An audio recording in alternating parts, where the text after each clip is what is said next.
The Boys Season 4 has just concluded with many new powerful characters introduced, and alongside the spin-off series Gen V, I thought it was a good time to do a new ranking video. Another ranking video. For how well written the series is, I think even its strongest defenders must admit the way the show presents their heroes is far from consistent. Frenchie can say it's nearly impossible to take out a soup, just for Butcher to brutalize Mesmer with his bare hands. Heroes can shake off missiles and artillery, but Starlight gets knocked down by a gun. It's just the way the show is, since they have to write scenarios for the boys to stand a chance against the invincible superheroes. Therefore, this video will be based on what's shown most consistently.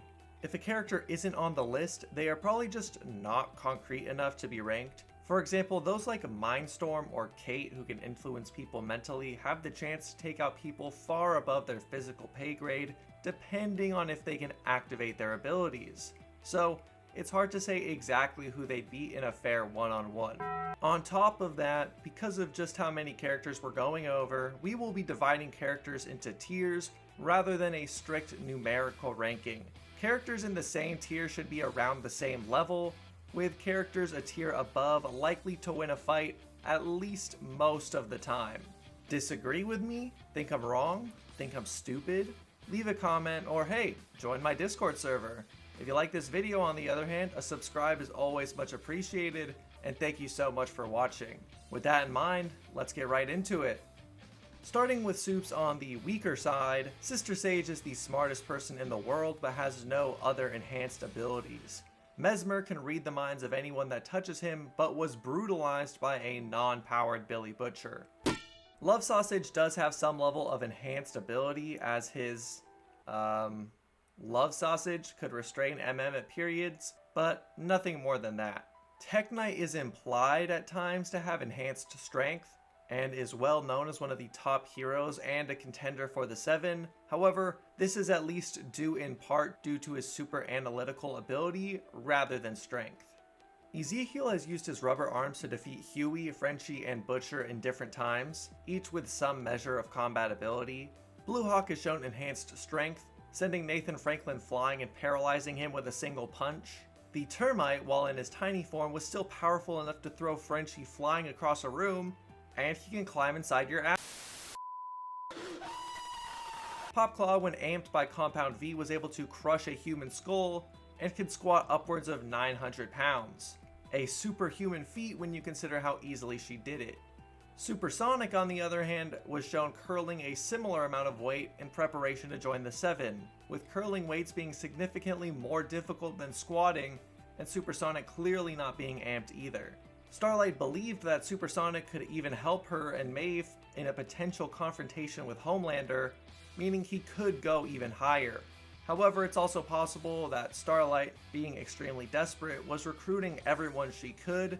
Even with Supersonic, she thought they'd need numerous other heroes to even stand a chance, alongside backup from the Soldier Boy slang weapon, so it's not super telling. Class D is for characters with more specialized and powerful abilities. Most of these characters have also been members of Payback or the 7, the two top hero teams. Gunpowder is a weird one due to his reliance on firearms. Guns are pretty inconsistent in the series, as one episode every single soup is immune to bullets and the next Kimiko gets her brains blown out. But at the very least, by using guns with the ridiculous superhuman precision he's capable of, easily outdoing military marksmen like Billy Butcher would at least put him in this tier. Lamplighter is capable of launching huge balls of fire to incinerate giant metal doors.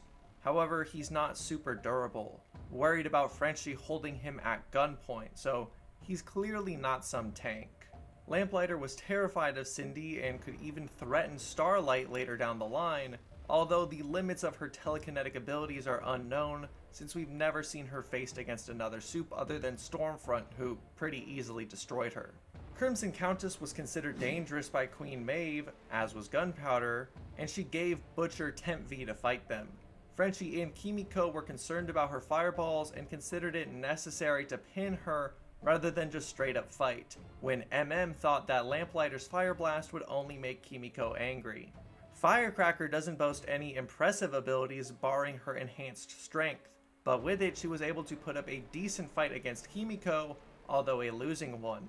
Her inclusion into the 7 was also considered pretty unusual, whereas most people in this tier are actual members of the 7 or payback, so she'd likely rank among the bottom of this tier. New Noir, as people have been calling him, has shown basic levels of super strength, flight, and was tough enough to survive numerous shotgun blasts and even a minigun, but isn't fast or skilled enough to take down Billy Butcher, literally days from being bedridden in a hospital.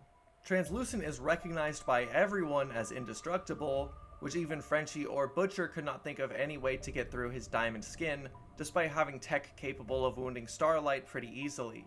That said, his straight up combat abilities were lacking that an unamped Billy Butcher could contend with him for a period, showing his strength and speed isn't much more than a normal athletic human. Huey, while on Temp V, is a hard character to pin down, but has pretty good super strength due to him being able to knock back Homelander when he's off guard, and even being able to hurt A-Train. His main asset is his teleportation, which would make it incredibly difficult for anyone in this tier to even touch him. Starting Class C, we get to some more consistently powerful characters with balanced ability sets. Starlight and Kimiko start this tier, both enhanced hand-to-hand fighters with feats against Black Noir, Stormfront, and A-Train, both proving to be relative almost entirely across the board. Kimiko in particular has super regeneration, having come back from literally everything she's been hit with so far in the entire series, and actually proving to do some damage to Noir, someone recognized as the leader of Payback after Soldier Boy. She could even break A-Train's leg in half with a single strike, more powerful than an enhanced Huey. Her regeneration, while a useful ability, doesn't seem to make her completely unbeatable to the high tiers of the verse. She was subdued by Black Noir, Frenchie thought she'd be cooked if she fought Stormfront, and agents using sleeping gas have managed to incapacitate her. Sure, if you put Kimiko and Queen Maeve in an unbreakable box with nothing else inside, eventually Maeve is going to tire out while Kimiko keeps healing after Maeve snaps her neck 30 times in a row. But I don't think that makes Kimiko stronger than Maeve realistically. Starlight has proven herself as well, stunning Black Noir with her lasers and outspeeding Stormfront in their confrontation, blasting her before Stormfront could even fire her plasma blasts.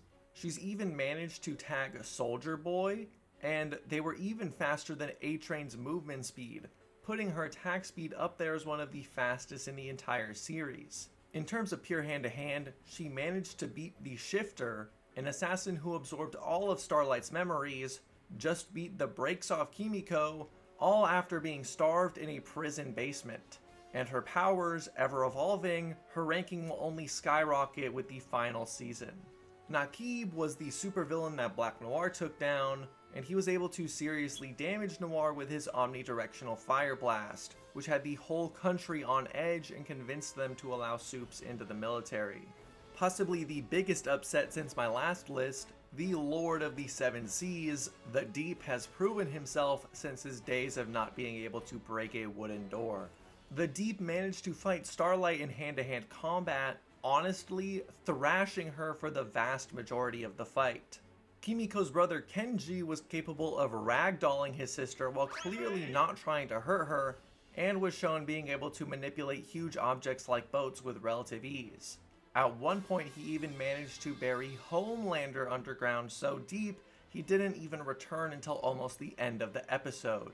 Marie Moreau and Andre Anderson were two of the top students from Godolphin University, the same school who saw A-Train, the Deep, and even Queen Maeve. Andre uses metal-based telekinesis and enhanced strength, while Marie gets by on her high levels of blood manipulation, creating numerous weapons and even being able to pop people the same way Newman does in rare instances. Both would make use of their powers to stagger and hold back Sam Riordan, the outright strongest character in Gen V, whose exact scaling we will discuss later. For our purposes, however, Sam was capable of easily defeating Kimiko, more motivated than ever, without so much as a hint of effort or trouble, putting these two students at least around Kimiko's level. At the end of Gen V, Marie would even survive a blast from Homelander, which Andre said would have taken down anyone else. However, as we all know, Homelander can suppress his lasers to the level of a plastic milk bottle, so hard to say for now. Class B. Now we get to some serious heavy hitters. A-Train's powers have fluctuated throughout the series, with him constantly getting weaker and temporarily amping himself with Compound V. For this placement, we will be considering him at his best, which would be post-Season 3 after getting a heart transplant. Even in his weaker states, he was so fast, neither Kimiko or Starlight could keep up with him or even see him move, and he was strong enough to incapacitate both of them even when on the verge of a heart attack. There's a debate about whether he's faster than Homelander or not, due to the inconsistent ways his speed is displayed in the series. But the fact is, A-Train is pretty much constantly blitzing around everyone he fights, including Starlight, who, while clearly inferior, was still capable of keeping up against Soldier Boy, at least in terms of reactions, and tagging him with her lasers. These lasers, which evidently move in slow motion when A-Train runs. At the very least, A-Train is undoubtedly a top tier in terms of speed, only being rivaled by the absolute strongest supes in the entire world. Black Noir is the 7th certified ninja with martial arts skills to match his super strength. He as well has bullied both Starlight and Kimiko, making up what he lacks in super speed with his mastery of martial arts. He was the top hero pre-Homelander and was trusted by Stan Edgar with tracking a young Homelander, stealthily evading him and countering his laser vision. He was even the one in charge of dealing with Soldier Boy back in the 80s. Victoria Newman, while she herself suggested she could take down Starlight back in Season 3, she has since gotten some new statements. considered Newman all but indestructible even with Kimiko, Starlight, the full force of the boys with the backing of the CIA. Her power, recently revealed to be blood manipulation, is a far more advanced version of what Marie Moreau does, capable of manipulating the blood of others rather than her own. Jordan Lee was the number 2 top student at Godolphin University, right beneath Golden Boy, and would manage to swap hands with said top student for an extended period of time, possessing a unique transformation power to become indestructible in a male form, or possess enhanced agility and shockwave blasts in a female form. Jordan would manage to press a bloodlust in Golden Boy, all while trying to calm down their close friend. That evidently brings us to Golden Boy. Golden Boy was the top student at God U during his time, and is heavily implied to be the strongest student Godolphin has ever seen. This is due to him receiving an unprecedented invitation into the 7 without requiring the traditional hero draft. His coach, Professor Brink, would go so far as to compare him to Homelander rather than any of his previous students. The Deep, A-Train, and the strongest alumni God U has ever seen, Queen Maeve, would all fall behind Golden Boy based on these statements. Queen Maeve, while being somewhat out of shape, still being strong enough to give Stormfront some smoke in their brief one-on-one scuffle. Stormfront, while lacking in her straight hand-to-hand prowess, managed to take down Starlight and Kimiko at the same time. She possesses plasma blasters capable of throwing around both of these heroes with ease, with durability such that even Homelander's lasers couldn't pierce her body. Of course, Homelander would be holding back on his girlfriend, but it's noteworthy as Homelander thought the power he used would be enough to chop her in half, yet she survived. This is pretty insane as Homelander of course knows many heroes very intimately, such as Maeve and Black Noir, and would possibly put Stormfront's durability above nearly every character discussed so far. She'd simply just take any punishment anyone can dish out and then retaliate with her own attacks. And Sam from Gen V is the strongest character in Class B. He is far stronger than Golden Boy ever was and could body the entire Gen V cast at almost the same time. He likely lacks the combat skill that Golden Boy had, but was still capable of knocking his brother to the ground with a single strike. He could casually overpower Kimiko, no-selling the same punches that drew blood from Stormfront. Sam could potentially be higher if you consider that Dr. Cardosa said he wasn't even sure how to contain Sam in a facility operated and funded by Vought. This may be extremely impressive as the containment facilities under 7 Tower were capable of containing Queen Maeve, and even Soldier Boy was held by the Russians and the CIA. This is of course making an assumption that they used the same methods to contain Sam, which we simply don't know.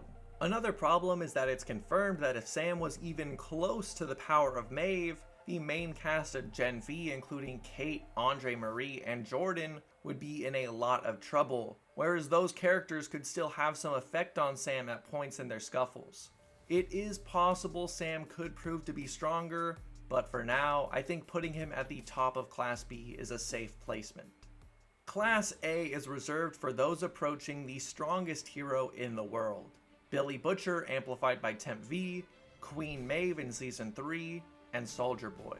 This is an entirely higher caliber than previously seen, due to many characters in Class B and C blatantly standing no chance against Soldier Boy or Homelander. Starlight at one point saying they'd need numerous heroes to even stand a chance against Homelander, the fact Black Noir could sharpen his blades for hundreds of hours and never cut Soldier Boy's skin, Stormfront being reduced to a talking stump by Ryan when the same blast did little more than knock Soldier Boy down, and the list just goes on and on.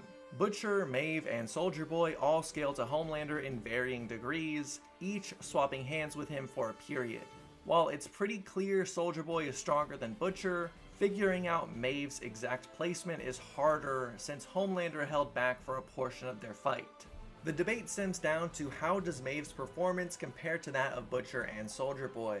While Homelander was holding back initially, Maeve managed to draw blood from Homelander, enraging him and causing him to use his laser vision, which Maeve withstands and blocks. Despite Homelander's enraged state, Maeve would continue to swap hands up until the very end, never going down until she sacrificed herself to stop Soldier Boy.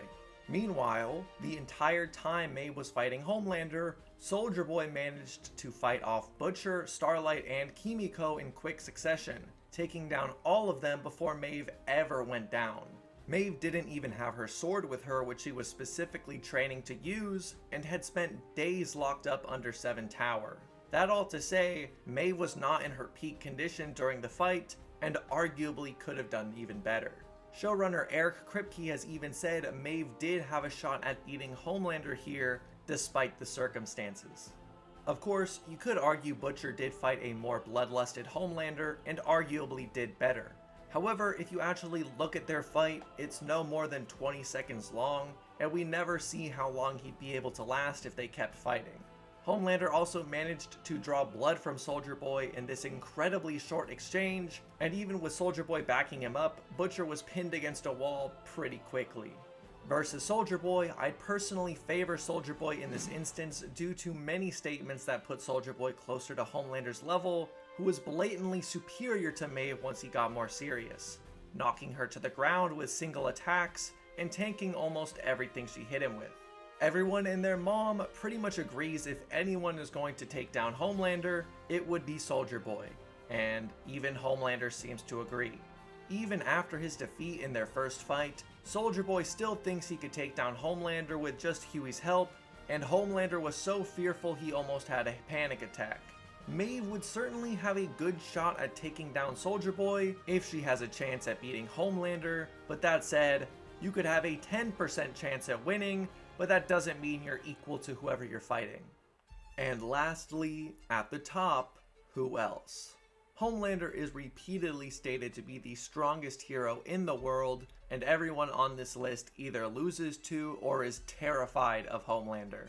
Pretty much everyone agrees he is the top of the verse, but a lot of people think Soldier Boy is stronger, which is weird, since Soldier Boy's claim to fame is the fact he is almost as strong as Homelander. The main argument seems to be that Soldier Boy did much better against Butcher than Homelander did, and that Soldier Boy was weakened the first time they fought due to his radiation blast. This is never stated and kind of only remotely implied, as he nor anyone comments on this supposed fatigue, and Soldier Boy seems more affected by his PTSD. Regarding the fight with Butcher, Soldier Boy's defenders will often overlook that a good portion of their fight was off-screen, and even when we are watching them, Butcher was still capable of getting the upper hand in hand-to-hand combat numerous times, only really losing to Soldier Boy's superior strength and durability. Soldier Boy and Butcher's fight never reached its conclusion, and was interrupted by Soldier Boy, making it a 2v1. Yet Homelander still arguably gained the advantage on both of them despite getting jumped. He also blatantly outmatched Soldier Boy in their scuffle, putting things more in Homelander's favor than Soldier Boy. At best, even if you wanted to say Soldier Boy was nerfed, it would only close the gap rather than put him above Homelander, as, like I said, he is literally called almost as strong as Homelander. A lot of people also think Soldier Boy is some immensely skilled Captain America-esque martial arts master, while Homelander is some bottom-of-the-barrel white belt level fighter. Not only is this just not true, but Soldier Boy's accolades are often overstated, with his combat history exaggerated to make him seem more heroic than he actually is. He didn't go around fighting a bunch of superheroes with hand-to-hand skill. At best, he was beating up some normal people with guns and tossing around Black Noir, who is clearly nowhere near his level. You aren't skilled for physically overpowering somebody who is skilled. It's also likely that Homelander has had some combat training as well, being engineered to be the perfect weapon and to surpass Soldier Boy. The argument for Soldier Boy is there, but seems to contradict a fair amount of the verse, and is based on a lot of bias and fanboyism rather than concrete evidence. And with that in mind, Homelander stands at the top.